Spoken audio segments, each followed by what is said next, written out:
तो हम cell physiology पढ़ रहे थे, वो हमने कंप्लीट कर लिया। आज हम सीवीएस फिजियोलॉजी का कार्डियोवास्कुलर फिजियोलॉजी के पहले ही क्विक हिंट्स पढ़ेंगे, उसके बाद फिर एमसीक्यूज करेंगे। तो सबसे पहले हम वेसल्स के बारे में पढ़ते हैं कि वेसल्स क्या होते हैं। वेसल्स तीन टाइप के थे, आपको पता है। आर्टरीज हैं, वेन्स हैं और कैपिलरीज हैं। आर्टरीज जब एंड होते हैं कैपिलरीज बनते हैं, कैपिलरीज फिर मिलके वेन्स बनाते हैं। फिर आर्टरीज की अपनी किस्में थी, वेन्स की अपनी किस्में थी। तो वेसल्स में arteries are under high pressure. Arteries में हमेशा प्रेशर हाई होता है, क्योंकि जब लेफ्ट वेंट्रिकल कंट्रैक्ट करता है तो सबसे पहले ब्लड किस में जा रहा है, आर्टरीज में जा रहा है। तो आर्टरीज में जब जा रहा है तो वो हाई प्रेशर के साथ जा रहा है ना, उसकी फ्लो जो है फास्ट होती है, जिसकी वजह से वो आर्टरीज के वाल के ऊपर ज़्यादा प्रेशर डालता है। इस वजह से हम कह रहे हैं कि arteries are under high pressure. Blood in arteries is called stress volume. Stress volume भी इस वजह से कह रहे हैं कि आर्टरीज के अंदर जो ब्लड होता है वो फास्टली मूव कर रहा है, जिसकी वजह से वो ब्लड वेसल के वाल के ऊपर क्या है, स्ट्रेस मतलब प्रेशर डाल रहा है। तो स्ट्रेस वॉल्यूम, स्ट्रेस का मतलब वही प्रेशर है। और जो वेन्स में होता है ब्लड, उसको कहते हैं unstress volume. Arterioles are the site of highest resistance in cardiovascular system. अच्छा, अब जो ब्लड के लिए रेजिस्टेंस सबसे ज़्यादा कहाँ पे होती है, आर्टेरियोल्स में होती है। आर्टेरियोल्स क्या होते हैं, जब आर्टरीज डिवाइड होते हैं मज़ीद छोटे छोटे आर्टरीज में, उन छोटे आर्टरीज को हम नाम देते हैं आर्टेरियोल्स। अल्फ़ा वन हाइड्र ये इंपॉर्टेंट पॉइंट्स हैं, ये आपने याद रखने हैं, हमसे क्यों जा सकते हैं इनके, ठीक है। ये तो बहुत इंपॉर्टेंट है। हाईएस्ट रेजिस्टेंस कहाँ पे होती है, आर्टेरियोल्स में होती है। Alpha one adrenergic receptors are found on the arterioles of skin, splanchnic and renal circulation. अब ये देखें, ये हमने पढ़ा था पीछे भी कि जब भी सिंपैथेटिक नर्वस सिस्टम एक्टिवेट होता है, या सिंपैथेटिक हमने नहीं पढ़ा था, हमने कहा था कि जब भी बंदा एक्सरसाइज कर रहा होता है। अब जब बंदा एक्सरसाइज कर रहा होता है तो उस वक्त जाहिर सी बात है सिंपैथेटिक नर्वस सिस्टम एक्टिवेट होता है। और हमने ये पढ़ा था कि ड्यूरिंग एक्सरसाइज सबसे ज़्यादा हमारे पास ब्लड फ्लो डिक्रीज़ होती है किसकी तरफ, सबसे पहले रीनल सर्कुलेशन डिक्रीज़ होगी, फिर स्प्लांकनिक डिक्रीज़ होगी, और उसके बाद अगर बहुत ज़्यादा स्ट्रीनियस एक्सरसाइज बंदा कर रहा है तो उसमें फिर स्किन की तरफ भी ब्लड फ्लो डिक्रीज़ हो जाएगी, मतलब उनके जो ब्लड वेसल्स हैं वो कॉन्स्ट्रिक्ट हो जाएंगे। अब कॉन्स्ट्रिक्ट कैसे होंगे, वो इस तरह से होंगे कि इनके जो ब्लड वेसल्स होते हैं, रीनल है चाहे स्प्लांकनिक है चाहे स्किन है, इनके ऊपर क्या होते हैं, alpha one adrenergic receptors. Adrenergic नाम से ज़ाहिर है एड्रीनलिन। एड्रीनलिन क्या है, एपिनेफ्रिन का दूसरा नाम है। और तो ये अल्फ़ा वन एड्रीनर्जिक रिसेप्टर जो होते हैं, इनके ऊपर एड्रीनलिन या एपिनेफ्रिन बाइंड होता है, नार एपिनेफ्रिन भी बाइंड हो सकता है। और वो जब बाइंड होते हैं तो वो इन ब्लड वेसल्स को कॉन्स्ट्रिक्ट करते हैं, कंट्रैक्शन करवाते हैं इन ब्लड वेसल्स की। तो जब स्किन, स्प्लांकनिक और रीनल सर्कुलेशन के ब्लड वेसल्स क्या हो जाएंगे, कॉन्स्ट्रिक्ट होंगे, तो फिर क्या होगा, इनकी तरफ ब्लड फ्लो कम होगा। अब ये हमारी बॉडी क्या है, हमारी बॉडी में अल्लाह ताला ने बहुत अच्छी तरह से वो एक मैकेनिज़्म रखा हुआ है ना। ये क्यों होता है कंस्ट्रक्शन, इस वजह से होता है ताकि ज़्यादा से ज़्यादा ब्लड एक्सरसाइजिंग मसल्स की तरफ डाइवर्ट हो जाए, ताकि उन्हें ज़्यादा से ज़्यादा ग्लूकोज और ऑक्सीजन पहुंच सके और वो ज़्यादा से ज़्यादा एनर्जी गेन कर सकें, एटीपी गेन कर सकें, जो कि उनकी रिक्वायरमेंट होती है उस टाइम। तो इस वजह से फिर अभी स्केलेटल मसल के ऊपर फिर अल्फ़ा वन रिसेप्टर नहीं होते। अगर स्केलेटल मसल के ऊपर भी अल्फ़ा वन एड्रेनर्जिक रिसेप्टर होते हैं ना, तो उनके ब्लड वेसल भी कॉन्स्ट्रिक्ट हो जाते, तो कॉन्स्ट्रिक्ट होते तो स्केलेटल मसल की तरफ भी ब्लड फ्लो बहुत कम हो जाती और स्कीमिया हो जाता, बहुत ज़्यादा फैटिग होता फिर। तो बीटा टू एड्रेनर्जिक रिसेप्टर फिर होते हैं स्केलेटल मसल के आर्टरियोल्स के ऊपर। तो बीटा टू फिर क्या करता है, बीटा टू के ऊपर भी अटैच तो वही होता है एपिनेफ्रिन और नार एपिनेफ्रिन, लेकिन ये आपने फार्मा में पढ़े थे कि बीटा टू के साथ जब एपिनेफ्रिन और नार एपिनेफ्रिन बाइंड होता है तो वो फिर क्या करता है, मसल्स की रिलैक्सेशन करवाता है। ब्लड वेसल के अंदर जो ट्यूनिका मीडिया में जो मसल होते हैं उनकी रिलैक्सेशन, जब वो रिलैक्स होंगे तो फिर क्या होगा, वो ब्लड वेसल, वो आर्टरियोल क्या होगा, डायलेट होगा, वैसे डायलेशन होगी, जब वो डायलेट होगा तो ज़्यादा से ज़्यादा ब्लड जाएगा। और अल्फ़ा वन के साथ जब अटैच हो रहा था एपिनेफ्रिन, नार एपिनेफ्रिन, तो वो क्या कर रहा था, उन मसल्स, वो फिर उन मसल्स की कंट्रैक्शन करवा रहा था, जिसकी वजह से फिर वेजो कंस्ट्रक्शन होती है, blood vessel blood flow decrease हो जाएगी। Capillaries are the largest total cross sectional and surface area are thin walled है। अच्छा हाँ, सबसे ज़्यादा किस ब्लड वेसल की टोटल क्रॉस सेक्शनल एरिया सबसे ज़्यादा किसकी होती है, किस ब्लड वेसल की, तो वो है कैपिलरीज की। अब ज़्यादा क्रॉस सेक्शनल और सरफेस एरिया होता है कैपिलरीज़ की, और दूसरी बात यह होती है कि इनके जो वाल्व होते हैं वो थिन वाल्व होते हैं। इन दो वजूहात की बुनियाद के ऊपर कैपिलरीज वो जगह हैं जहाँ पर एक्सचेंज ऑफ मटेरियल्स होता है। मतलब ये कैपिलरी है, उसके आसपास सॉरी अब ये टिश्यूज़ में फॉर एग्जांपल क्या है, कैपिलरीज हैं। ये एक सेल है, ये दूसरा सेल है। अब ये कैपिलरी का एक तो ये वाल थिन है, दूसरा क्या है, इनका क्रॉस सेक्शनल और सरफेस एरिया कैपिलरीज का बहुत ज़्यादा है, जिसकी वजह से कैपिलरीज से क्या है, ग्लूकोज और ऑक्सीजन ईजिली निकल के सेल के अंदर चला जाएगा और वहाँ पर ग्लूकोज और ऑक्सीजन रिएक्शन करके कार्बन डाइऑक्साइड, वाटर और एटीपी प्रोड्यूस करेंगे। ये सिंपल रिएक्शन नहीं है, ये पूरा सेलुलर रिस्पायरेशन वाला प्रोसेस होगा ना। ग्लाइकोलाइसिस, फिर पायरुवेट एसिटाइल कोए में कन्वर्ट होगा, फिर क्रेब साइकिल होगा, फिर इलेक्ट्रॉन ट्रांसपोर्ट चेन होगा, तो ये वाला प्रोसेस होगा और एटीपी बनेगा। तो इस थिन वाल होने की वजह से और ज़्यादा क्रॉस सेक्शनल सरफेस और क्रॉस सेक्शनल एरिया होने की वजह से कैपिलरीज क्या होते हैं, are this site of exchange of materials between the tissues and the capillaries.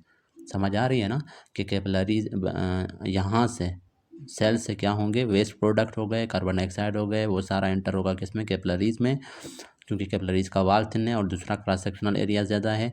और वहाँ से कैपिलरीज से क्या, ग्लूकोज और ऑक्सीजन और बाकी सोडियम वगैरह जो भी न्यूट्रिएंट्स की रिक्वायरमेंट होगी, विटामिन वगैरह मिनरल्स की, वो यहाँ से एंटर होंगे। तो ये यही बात कर रहा है कि एक तो इनका टोटल क्रॉस सेक्शनल एरिया ज़्यादा है और दूसरा सरफेस एरिया भी ज़्यादा है, और क्या है, थिन वाल्ड है, जिसकी वजह से इनके अंदर एक्सचेंज ईजिली होती है, एक्सचेंज ऑफ मटेरियल्स। बाकी आर्टरियोल्स में या वेन्यूल्स वगैरह में हमारे पास एक्सचेंज ऑफ मटेरियल्स नहीं होता उनके दरमियान और टिश्यूज़ के दरमियान।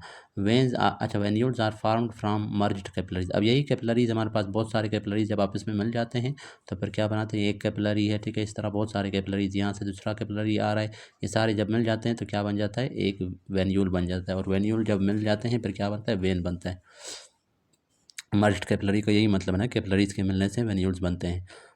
Veins are under low pressure, हाँ, हाई प्रेशर के आर्टरीज अंडर हाई प्रेशर थे, वेन्स अंडर लो प्रेशर है। इस वजह से वेन्स के अंदर जो ब्लड होता है उसको हम कहते हैं unstress Walia and have highest blood volume. हाँ, अब ब्लड प्रेशर ज़्यादा कहाँ पे था, आर्टरीज में था और आर्टरीयोल्स में था, लेकिन ब्लड वॉल्यूम सबसे ज़्यादा कहाँ पे होगी, वो वेंस के अंदर होगी, क्योंकि वेंस हमारे पास उनके अंदर प्रेशर कम होता है तो उनके अंदर हमारे पास ब्लड जमा होना स्टार्ट होता है। लेकिन आर्टरीज में जमा नहीं होता, क्योंकि आर्टरीज के अंदर प्रेशर ज़्यादा होता है तो वो ब्लड को फ्लो करवाते रहते हैं एक्यूमुलेट, क्योंकि वो थोड़े से उनमें थोड़ी सी टेंशन होती है, कंस्ट्रक्टेड हालत में थोड़े से होते हैं।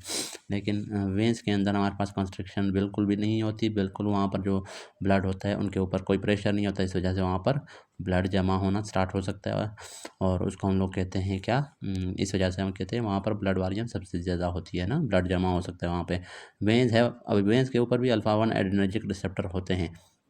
नॉर्मली हमारे पास वेंस के अंदर ब्लड पूल कर रहा है, लेकिन जब सिमेट्रिक नर्वस सिस्टम एक्टिवेट होगा तो फिर अल्फा 1 की वजह से ये वेंस क्या करेंगे, कंस्ट्रिक्ट होंगे। जब कंस्ट्रिक्ट होंगे तो ब्लड को ऊपर की तरफ भेजेंगे, हार्ट की तरफ, इन्फीरियर वेना की तरफ भेजेंगे, और ऊपर वाले फिर उसको भेजेंगे सुपीरियर वेना की तरफ, और वहाँ से वो राइट आर्टरियम में एंटर होके फिर हार्ट के अंदर इंटर हो जाएंगे।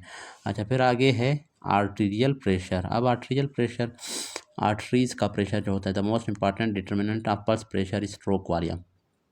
पल्स प्रेशर जो होता है उसका मोस्ट इंपॉर्टेंट डिटर्मिनेंट क्या है, स्ट्रोक वॉल्यूम है। पल्स प्रेशर क्या होता है, अब हमारे पल्स प्रेशर को हम इस तरह से डिटरमाइन करते थे कि जो डायस्टोलिक प्रेशर है, डायस्टोलिक प्रेशर कितना होता है, 80 होता है, और जो सिस्टोलिक प्रेशर था वो कितना था, 120 था। अब इन दोनों का जो डिफरेंस है, difference of systolic and diastolic pressure is called क्या, पल्स प्रेशर। तो 120 माइनस 80 कितना हो गया, 40 मिलीमीटर ऑफ मर्करी। तो ये है पल्स प्रेशर। अब पल्स प्रेशर का वो कह रहे हैं कि most important determinant of pulse pressure is stroke volume. अब पल्स प्रेशर कम होगा या ज़्यादा होगा तो इसके लिए सबसे इंपॉर्टेंट डिटर्मिनेंट कौन सा है, या ये पल्स प्रेशर डिपेंड किस चीज़ पे करता है, स्ट्रोक वॉल्यूम पे। स्ट्रोक वॉल्यूम क्या था कि एक बार जब हमारे पास लेफ़्ट वेंट्रिकल या एक बार जो वेंट्रिकल्स, हार्ट के वेंट्रिकल जब कंट्रैक्ट होते हैं तो उस वक्त जितना हमारे पास ब्लड जाता है, ठीक है, जितना ब्लड हमारे पास रिमूव होता है हार्ट से ब्लड वेसल में जाता है, उसको कह रहे थे स्ट्रोक वॉल्यूम। अब वो स्ट्रोक वॉल्यूम नॉर्मली हमारे पास तकरीबन 70 ml होता है, 70 to 80 ml इतना ही होता है। अब स्ट्रोक वॉल्यूम अगर 70 to 80 ml होगा तो फिर हमारे पास क्या होगा, सिस्टोलिक प्रेशर इतना होगा, सिस्टोलिक 120 होगा और डायस्टोलिक 80 होगा, और पल्स प्रेशर इतना आएगा। अब अगर स्ट्रोक वॉल्यूम किसी वजह से बढ़ जाता है, ठीक है। अगर फॉर एग्जांपल इसकी थोड़ी हाइपरट्रोफी हो गई है और लेफ्ट वेंट्रिकल की और वो ज़्यादा कंट्रैक्ट होता है फोर्स के साथ, या फिर बंदे ने कोई मेडिसिन ले ली है जो कि कॉन्ट्रैक्टिलिटी को बढ़ाता है, जैसे डिजॉक्सिन को फॉर एग्जांपल किसी हेल्दी बंदे ने अगर डिजॉक्सिन लिया है तो उसका स्ट्रोक वॉल्यूम फॉर एग्जांपल बढ़ गया कितना 90 ml तक। अब 90 ml है उसका स्ट्रोक वॉल्यूम, तो उसका हमारे पास जो ये होगा सिस्टोलिक प्रेशर वो भी बढ़ जाएगा। स्ट्रोक वॉल्यूम जब बढ़ता है तो सिस्टोलिक प्रेशर भी बढ़ जाता है, तो वो फॉर एग्जांपल 120 से 130 हो जाएगा। लेकिन जो डायस्टोलिक वॉल्यूम है वो इतनी नहीं बढ़ती, वो तकरीबन सेम रहती है या थोड़ा उसमें फॉर एग्जांपल ये थोड़ा बढ़ गया 85 हो गया। अब क्या हो गया, पल्स प्रेशर कितना हो गया 45। तो अब देखो पल्स प्रेशर डिपेंड कर रहा था किस चीज़ पे, स्ट्रोक वॉल्यूम पे। स्ट्रोक वॉल्यूम ज़्यादा हो गया तो स्ट्रोक वॉल्यूम ज़्यादा होने की वजह से सिस्टोलिक ब्लड प्रेशर ज़्यादा हो गया, उसकी वजह से फिर क्या है पल्स प्रेशर ज़्यादा हो गया। तो ये हमें ये बताना चाह रहा है कि पल्स प्रेशर मेनली डिपेंड कर रहा है स्ट्रोक वॉल्यूम के ऊपर। स्ट्रोक वॉल्यूम के ज़्यादा और कम होने की वजह से पल्स प्रेशर में चेंजेस आते हैं। तो क्या है most important determinant of pulse pressure क्या है, स्ट्रोक वॉल्यूम है। Decrease in capacitance such as those that occur with aging process cause increase in pulse pressure. अच्छा, यहाँ पर एक और पॉइंट इन्होंने लिखा है कि डिक्रीज इन कैपेसिटेंस। कैपेसिटेंस का मतलब कैपेसिटी या स्टोर होना ब्लड का। अब ब्लड कहाँ पे ज़्यादातर स्टोर होता है, पूलिंग ऑफ ब्लड कहाँ पे होती है, वो अभी मैंने ऊपर बताया था वेंस के अंदर होती है। वेंस को हम कहते हैं कैपेसिटेंस वेसल। तो वहाँ पर इस वजह से हम लोग कह रहे हैं वहाँ पर ब्लड वॉल्यूम सबसे ज़्यादा है, तो कैपेसिटेंस डिक्रीज़ होती है। ये वेंस के अंदर ब्लड जो पूल अप हो रहा है, जमा हो रहा है, ये डिक्रीज़ हो जाता है एजिंग के साथ। क्यों? क्योंकि कैल्सिफिकेशन हो जाती है, एथेरोस्क्लेरोसिस हो जाती है वेंस की भी, जिसकी वजह से उनके अंदर भी ब्लड वॉल्यूम डिक्रीज़ हो जाती है, कैपेसिटेंस डिक्रीज़ हो जाती है। जब वो तो आप पल्स प्रेशर कैसे डिटरमाइन होता है, ये डायस्टोलिक प्रेशर है कितना है 80 है, उसमें आप ऐड कर दें क्या 1/3 ऑफ पल्स प्रेशर। अब 80 में आपने पल्स प्रेशर नॉर्मली कितना था 40 था कि नहीं, पल्स प्रेशर क्या था systolic minus diastolic BP. Systolic BP कितना था 120 माइनस डायस्टोलिक कितना 80 है, तो आंसर क्या आ रहा था 40 आ रहा था। अब इस 40 का 1/3, 40 का 1/3 तकरीबन 13 होता है, तो डायस्टोलिक प्रेशर में प्लस 1/3 ऑफ डायस्टोलिक प्रेशर, तो इसको फिर हम कहते हैं मीन आर्टेरियल प्रेशर। ये कितना हो गया 93। ठीक है, उसके बाद है left arterial pressure is estimated by pulmonary wedge pressure. Left atrium जो होता है उसकी प्रेशर को हम कैसे डिटरमाइन कर सकते हैं, पल्मोनरी वेज प्रेशर। तो पल्मोनरी वेज प्रेशर जो होता है पल्मोनरी आर्टरीज़ के अंदर और वेंस के अंदर जो वेज प्रेशर होता है उसकी मदद से हम लेफ़्ट आर्ट्रिया का प्रेशर डिटरमाइन कर सकते हैं, क्योंकि लेफ़्ट आर्ट्रियम में अगर प्रेशर ज़्यादा होगा तो पल्मोनरी वेन और आर्टरीज़ में प्रेशर ज़्यादा होगा, और अगर लेफ़्ट आर्ट्रियम में कम होगा तो इसका मतलब पल्मोनरी वेन और आर्टरीज़ में भी कम होगा। फिर आते हैं आप वेव्स की तरफ, जो वेव्स होते हैं ईसीजी के ऊपर। सबसे पहले पी वेव है, वो क्या किसको रिप्रेजेंट करता है, आर्ट्रियल डीपोलराइजेशन। अब आर्टर ये इस तरह से होता है ना, ये ईसीजी है, ईसीजी में ये हमारे पास पी वेव हो गया, पी वेव के बाद ये हमारे पास पी ये हो गया, फिर यहाँ से हमारे पास क्या होता है ये क्यू आर एस कम्प्लेक्स होता है। ठीक है, क्यू आर एस कम्प्लेक्स के बाद ये एस टी सिगमेंट हो गया, ये हमारे पास इस तरह से होता है। अब ये वाला जो है ये P wave by atrial depression को शो कर रहा है। अब इसी पी से ये वाला जो है ये इसको हम क्यू कह रहे हैं। ये नीचे जो आया हुआ है ये कभी होता है कभी कभार नहीं होता। फिर ये ऊपर जो जा रहा है ये आर वेव है, और ये जो यहाँ से फिर बेस लाइन से नीचे आ रहा है ये फिर एस वेव है। तो इस पूरे को हम नाम दे रहे होते हैं, ये वाला पूरा जो है इसको हम नाम देते हैं Q R S complex. Q R S complex ये फिर किस चीज़ को रिप्रेजेंट कर रहा होता है, वेंट्रिकुलर डीपोलराइजेशन को। फिर यहाँ से लेके यहाँ तक, मतलब ये एस वेव एंड हो गया था यहाँ से लेके यहाँ तक, टी वेव के स्टार्ट तक, इसको हम नाम देते हैं एस टी सिगमेंट। ठीक है, सिगमेंट में उसके बाद फिर ये वाला जो ये टी वेव है। अब ये जो टी वेव है ये किस चीज़ को शो कर रहा है, ये वेंट्रिकुलर रीपोलराइजेशन को, वेंट्रिकुलर रीपोलराइजेशन। अब देखिए ये आर्ट्रियल डिपोलराइजेशन था, पी वेव था, फिर वेंट्रिकुलर रिपोलराइजेशन क्या है, क्यू आर एस कम्प्लेक्स है, फिर वेंट्रिकुलर रिपोलराइजेशन क्या है, टी वेव है। अब जो ईसीजी होता है उसके ऊपर आर्ट्रियल रिपोलराइजेशन शो नहीं होता नॉर्मल ईसीजी पे। अब पी वेव आर्ट्रियल रिपोलराइजेशन को शो कर रहा है। उसके बाद है P R interval. P R interval क्या होता है, ये पी से लेके यहाँ तक, ये पी वेव से लेके यहाँ तक जो एरिया होता है ये पी आर इंटरवल हो गया। ये सिर्फ पी वेव था, लेकिन पी वेव के साथ हमने ये वाला जो सेगमेंट है ऐसे वाला इलेक्ट्रिक लाइन इसको भी ऐड कर दिया, तो इसको कहते हैं पी आर इंटरवल। ये क्या है, ये किस चीज़ को रिप्रेजेंट करता है, slows shows atrial depolarisation to ventricular depolarisation, मतलब ये इस बात को शो करता है कि आर्ट्रिया से डीपोलेशन पहुंच चुकी है कहाँ तक, वेंट्रिकल्स तक। मतलब वेंट्रिकल की डीपोलराइजेशन को तो शो नहीं कर रहा, लेकिन इसको शो कर रहा है कि आर्ट्रिया डीपोलराइज हो गए, वहाँ से अभी हमारे पास इम्पल्स पहुँच गया कि यहाँ तक, वेंट्रिकल तक। लेकिन कैसे जाएगा वेंट्रिकल्स तक, इट रिप्रेजेंट्स, अच्छा ये इस टाइम को रिप्रेजेंट करता है जब इम्पल्स जा रहा होता है ऐसे नोड से वेंट्रिकल के पास, लेकिन ऐसे नोड से डायरेक्ट तो वेंट्रिकल के पास नहीं जा रहा, ऐसे नोड से जाएगा आर्ट्रिया में, आर्ट्रिया से एवी नोड में जाएगा, और एवी नोड से कहाँ जाएगा, बंडल ऑफिस में जाएगा, बंडल ऑफिस से bundle branches and Purkinje to ventricle. ये इस तरह था ना, ये इस तरह होता था। यहाँ पर था ये फॉर एग्ज़ाम्पल ये राइट आर्ट्रियम था, ये लेफ़्ट आर्ट्रियम था, ये फॉर एग्ज़ाम्पल राइट वेंट्रिकल है, और ये हमारे पास फॉर एग्ज़ाम्पल क्या है, ये लेफ़्ट वेंट्रिकल है। अच्छा सॉरी मेरी डायग्राम थोड़ी वीक है, ठीक है। तो ये देखें यहाँ पर हमारे पास ऐसे नोड था, ऐसे नोड से यहाँ पर चला गया, यहाँ पर एवी नोड है। अब ये जो है यहाँ पर असल में इस तरह होता है, ये मैंने एक लाइन निकाला, ये असल में इस तरह, ये फॉर एग्ज़ाम्पल ये राइट आर्ट्रियम हो गया, और ये फॉर एग्ज़ाम्पल इस तरफ ये लेफ़्ट आर्ट्रियम है। अब यहाँ पर हमारे पास ऊपर क्या है, ये एवी नोड हो गया, एवी नोड से ये बंडल ऑफ हिस्स है, बंडल ऑफ हिस्स से इस तरह के दो ब्रांचेज हैं, ये राइट बंडल ब्रांच है, और ये लेफ़्ट की तरफ जो जा रहा है ये लेफ़्ट बंडल ब्रांच है। अब इनसे फिर ये हमारे पास क्या है, ये इस तरह से परकंजी फाइबर्स हैं, इस तरह से ये सारे वेंट्रिकल्स को इस तरह से दे रहे होंगे। तो AV node, bundle of his, फिर राइट बंडल ब्रांच और लेफ्ट बंडल ब्रांच, फिर उनसे ये परकंजी फाइबर्स हैं, परकंजी फाइबर्स के थ्रू फिर वेंट्रिकल्स तक पहुंच गया। तो अब पी आर इंटरवल का यही मतलब है कि परकंजी फाइबर्स तक क्या है, इम्पल्स पहुंच चुका है। अच्छा फिर क्यू आर एस कम्प्लेक्स, उसके बाद फिर क्या है, Q R S complex show होगा, मतलब वेंट्रिकल्स की डीपोलेशन होगी। फिर एस टी सिगमेंट है वो कंप्लीट वेंट्रिकुलर डीपोलेशन को शो करता है। अब क्यू आर एस कम्प्लेक्स क्या है, वेंट्रिकुलर डीपोलेशन मतलब स्टार्ट हो गया है, अब कंप्लीट कब होगा, जब टी तक पहुंचेगा। क्यू आर एस कम्प्लेक्स क्या है, वेंट्रिकुलर डीपोलेशन को शो कर रहा है, लेकिन ये अभी तक वेंट्रिकुलर डीपोलेशन यहाँ पर आके एंड नहीं हुआ, अभी तक हो रहा है यहाँ तक जब आएगा तो वेंट्रिकुलर डिप्रेशन कंप्लीट हो चुका है। उसके बाद ये वाला जो है ये फिर वेंट्रिकुलर रिप्रेशन को शो करता है, टी वेव, ठीक है, वो टी वेव इन्होंने ये देखो वेंट्रिकुलर रिप्रेशन। अब हमारे पास है क्यू टी या आर टी इंटरवल जो है ये रिप्रेजेंट करता है इंटायर सिस्टोलिक फेज को। क्यू टी या R T interval entire systolic phase को कैसे रिप्रेजेंट करता है, अब ये क्यू है यहाँ से लेके यहाँ तक, इंटरवल में क्या है, आपने वेव्स को भी ऐड करना होता है, और सेगमेंट में वेव्स को ऐड नहीं करना होता, उनके दरमियान का जो फासला होता है उसको। अब ये क्यू टी इंटरवल यहाँ से लेके यहाँ तक होता है। अब ये देखें ये पूरे सिस्टोलिक फेज को कह रहा है कि रिप्रेजेंट कर रहा है, क्योंकि ये देखो वेंट्रिकुलर डीपोलेशन और साथ में रिपोलेशन, तो ये पूरे इन दोनों को कलेक्टिवली हम क्या कहते हैं, सिस्टोलिक फेज है ना।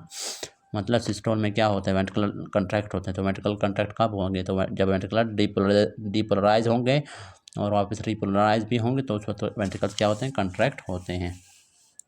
तो ये entire systolic ventricular depolarization to repolarization उस सबको ये लोग रिप्रेजेंट कर रहा होता है। ये यू वेव पर किसको रिप्रेजेंट करता है, जो कि नॉर्मली प्रेजेंट नहीं होता, कभी कभार प्रेजेंट हो भी सकता है, लेकिन ये कभी कभार हाइपोकलेमिया वगैरह में और कुछ और कंडीशंस में भी प्रेजेंट हो सकता है।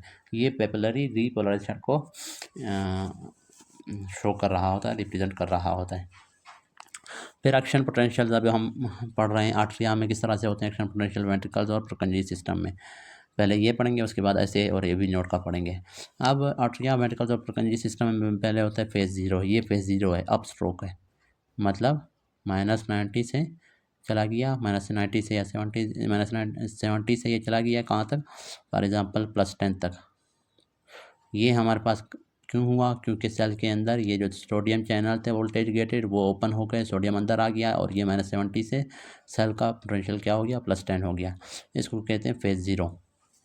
फेज वन में इनिशियल रिपोलेशन होता है, इस तरह थोड़ा सा रिपोलेशन होता है, और मतलब पोटेंशियल +10 से वापस नीचे की तरफ आ रहा है, और नीचे की तरफ क्यों आएगा, क्योंकि potassium voltage gated potassium channel open होंगे और पोटाशियम बाहर निकलेगा, पॉजिटिव चार्ज बाहर निकलेगा। जब पॉजिटिव चार्ज बाहर निकलेगा तो सेल के अंदर क्या होगा, पॉजिटिविटी डिक्रीज होती जाएगी, मतलब +10 से +5 0 और फिर नेगेटिव की तरफ स्टार्ट हो जाएगा। लेकिन थोड़ा सा होगा उसके बाद फिर क्या होगा, यहाँ पर कैल्शियम चैनल जो होते हैं वो भी ओपन हो जाते हैं। कैल्शियम चैनल जब ओपन हो गए तो अब क्या है, पोटाशियम अब भी बाहर निकल रहा है, लेकिन साथ में क्या है, कैल्शियम हमारे पास अंदर आ रहा है। तो जितना पोटाशियम बाहर निकल रहा है उतना कैल्शियम अंदर आ रहा है इक्वली, मतलब तो उसकी वजह से फिर एक लाइन प्रोड्यूस होता है, उसको हम कहते हैं प्लेटू फेस। तो ये हमारे पास जीरो फेस था, ये वाला पहला वाला, फिर ये वन फेस वन था, ये इनिशियल रिपोर्शन। फिर प्लेटो फेज जो है फेज 2 है, जो कि कैल्शियम की इन्फ्लक्स और पोटाशियम की इफ्लक्स की वजह से हो रहा है। अच्छा, आपको इस तरह से याद होने चाहिए। आपसे पूछेंगे कि जीरो फेज जो होता है वो किस वजह से होता है आर्टरिया वेंट्रिकल्स में। वो होता है वोल्टेज गेटेड सोडियम चैनल के ओपन होने की वजह से और सोडियम की rush of sodium into the atrium और वेंट्रिकल्स हैं, तो वो होता है। फिर फेस 1 का पूछेंगे तो वो आप कहेंगे इनिशियल रिपोजिशन को शो कर रहा है, और वो क्यों होता है, efflux of potassium through voltage gated potassium channel. अच्छा, फिर नेक्स्ट फेज़ क्या है, आपसे फेज़ 2 का पूछेंगे कि प्लेटो फेज़ कौन सा है, वो फेज़ 2 है, और वो क्यों होता है, प्लेटो बनता क्यों है, तो आप कहेंगे कि सोडियम की इफ्लक्स हो रही है, आउटवर्ड जा रहा है, और पोटाशियम की उस वक्त इनफ्लक्स हो रही है, तो उसकी वजह से वो एक सीधा लाइन बनता है, उसको प्लेटो फेज़ कहते हैं। फिर फेज़ 3 में क्या है, ये कैल्शियम चैनल क्लोज हो जाएंगे, और ये क्या होगा, आहिस्ता आहिस्ता हमारे पास नीचे की तरफ आएगा। अब नीचे की तरफ क्यों आ रहा है कि वो पोटाशियम चैनल अभी तक खुले हुए हैं, पोटाशियम बाहर जा रहे थे, तो potassium repolarization due to potassium efflux and low calcium influx.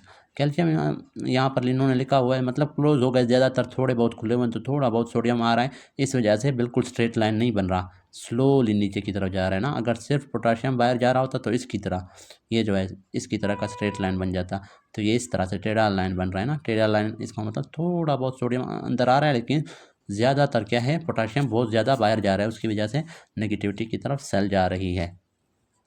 अच्छा, फिर ये हो गया फेज़ 3, ठीक है, ये फेज़ 3 हो गया। उसके बाद है फेज़ 4 में क्या है, ये फेज़ 4 वही है ना, resting membrane potential, resting membrane potential तक पहुंच गया।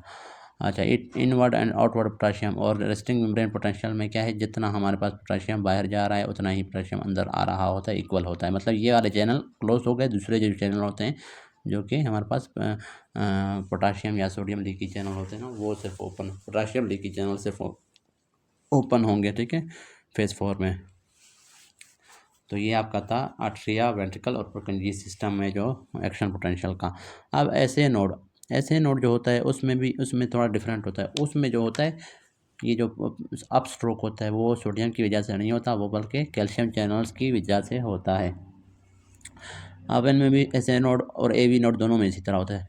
क्या होता है, फेज 0 होता है, अप स्ट्रोक होता है due to inward calcium current. देखें यहाँ पर अप स्ट्रोक जो था, ये पहला जो डिपोजिशन था आर्टरिया वेंट्रिकल और पुरकिंजी सिस्टम में, वो किस वजह से था, वो था सोडियम चैनल्स की वजह से, सोडियम के इनवर्ड इन्फ्लक्स की वजह से। लेकिन यहाँ पर ऐसे और एवी नोड में क्या होगा, इनवर्ड कैल्शियम करंट की वजह से ये अप स्ट्रोक होगा, फेज 0 होगा।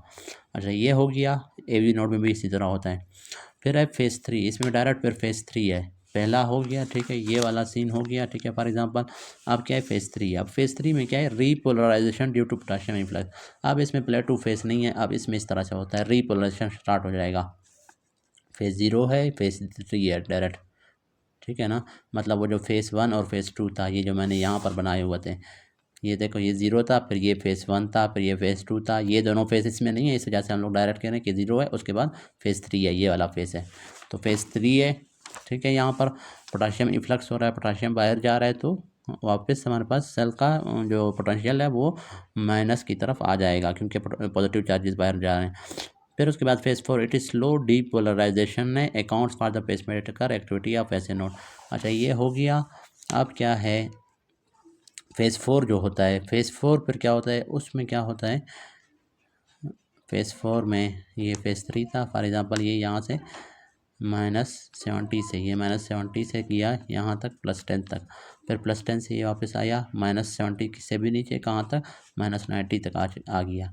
अब क्या है, ये फेज़ 3 था। अब फेज़ 4 में क्या होता है, फेज़ 4 में इस तरह से -90 से वापस आ रहा होगा आहिस्ता आहिस्ता -70 तक, है ना। -70 तक जब आएगा तो voltage gated calcium channel open होंगे ना, जब वो ओपन होंगे, ये -90 से -70 की तरफ आ रहा है, -70 तक जब पहुँचेगा तो वापस फिर एक स्ट्रेट लाइन बनेगा, ये वाला फेज़ 0 बनेगा, voltage gated calcium channel open होंगे और कैल्शियम हमारे पास अंदर आएगा। तो ये वाला जो फेज़ है, ये फेज़, इसको कहते हैं फेज़ 4। तो 0 फेज़ है जो कि कैल्शियम चैनल के ओपन होने की वजह से और कैल्शियम के अंदर आने की वजह से हुआ। फिर फेज़ 3 है, पोटाशियम के बाहर जाने की वजह से होता है, रीपोलराइजेशन है। उसके बाद फेज़ 4 है, जिसमें हमारे पास रेस्टिंग मेम्ब्रेन पोटेंशियल से वापस थ्रेशोल्ड की तरफ जा रहा होता है, ताकि हमारे पास क्या है, वापस अगला स्ट्रोक प्रेजेंट हो। और ये यही इसी की वजह से ये स्लो डीपोलराइजेशन को शो कर रहा है ना, स्लो डीपोलराइजेशन या थ्रेशोल्ड को। और इसी की वजह से क्या है, pace maker activity of SA node होता है। पेस मेकर एक्टिविटी का यही मतलब होता है कि खुद ब खुद इम्पल्स का प्रोड्यूस होना बगैर किसी स्टिमुलस के। तो हार्ट में इसी तरह होता है कि हार्ट में खुद ब खुद इम्पल्स प्रोड्यूस होते हैं स्टिमुलस के बगैर, ताकि हार्ट क्या है कंटिन्यूसली कंट्रैक्ट होता रहे और ब्लड को पंप करता रहे। लेकिन अगर हमारा हार्ट अगर क्या होता, स्टिमुलस का वेट करता, तो फिर क्या है, बंदे की डेथ हो जाती है बहुत जल्दी, क्योंकि जब तक अगर स्टिमुलस नहीं आता तो वो हार्ट पंप ही नहीं करता, हार्ट पंप नहीं करता तो बंदे की डेथ हो जाती। इस वजह से खुदा ने ये निज़ाम रखा हुआ है कि इसके अंदर सोडियम चैनल रखे हुए हैं, लीकी सोडियम चैनल होते हैं ना, वो फिर क्या करते हैं, जैसे रेस्टिंग मेम्ब्रेन पोटेंशियल -90 पहुंच गया ना, उसके बाद डायरेक्ट यही सोडियम लीकी चैनल से थोड़ा थोड़ा सोडियम इंटर होगा किसके अंदर, ऐसे नोड के सेल्स के अंदर, और फिर वो -90 से -70 तक जल्दी से पहुंचाएंगे सेल की क्या नाम है, पोटेंशियल को, सेल के पोटेंशियल को। वहाँ पर -70 के ऊपर फिर voltage gated calcium channel open होंगे। जब वो ओपन होंगे तो कैल्शियम तेज़ी से अंदर आएगा, जिसकी वजह से ये वाला फेस या ये वाला जीरो फेस होगा। फिर उसकी वजह से फिर क्या होता है, कंट्रक्शन होगा। तो ये पेस मेकर एक्टिविटी ऐसे नोड में भी, एवी नोड में भी वो होता है, फेज 4 में होता है, और लीकी सोडियम चैनल्स की वजह से होता है। अच्छा, it is caused by increased inward sodium, ये वही फेज 4 की बात कर रहा है, क्योंकि सोडियम लीकी चैनल आते हैं ना। Conclusion, pacemaker activity of SA node क्यों होता है, वो सोडियम चैनल्स की वजह से होता है। पेस मेकर एक्टिविटी का यही मतलब है कि रेस्टिंग से थ्रेशोल्ड तक पहुँचना, जो कि ऐसे नोड, एवी नोड में खुद ब खुद हो रहा है, सोडियम लीकी चैनल की वजह से हो रहा होता है।